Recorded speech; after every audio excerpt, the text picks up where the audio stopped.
Accra is a city of masks. By day, men build empires. By night, they make sacrifices to keep them standing. Adjoa Mensah had been marked. She had taken the blood oath, but power always comes with a price. And tonight, she would learn what it truly meant. Adjoa gasped as her body jerked awake. She was still lying on the stone altar, but something was different. Her heartbeat was louder. The air felt thick, heavy, as if the entire room was breathing with her. Mr. Kwaki and the masked cult leader stood before her, their faces unreadable. "You have been chosen," the masked man repeated, his voice deep and hollow. "The gods have accepted your offering. Now you belong to us." Adjoa struggled to sit up. What happened to me?" Mr. Kwaki knelt beside her. "You are no longer ordinary.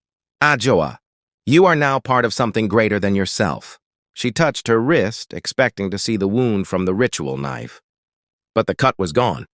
No scar, no blood, only a faint burning sensation beneath her skin. The masked man raised his hands. "You will learn your purpose in time. But first, you must prove your loyalty." A door creaked open behind her. Two men dragged in a blindfolded woman, bound and trembling. Adjoa's stomach turned. She knew that face. Amma.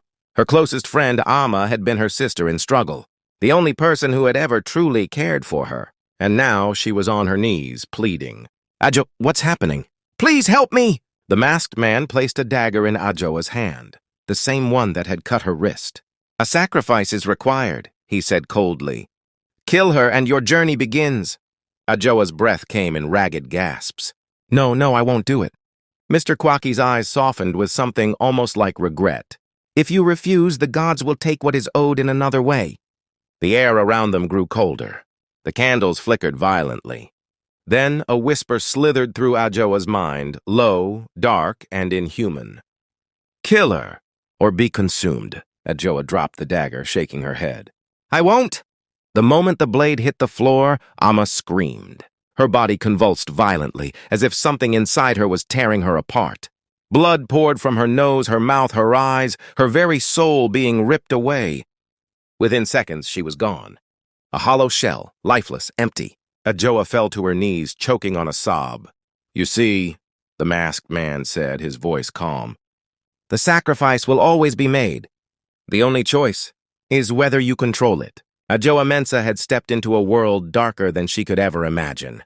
She had refused to kill, yet death had still come for her friend.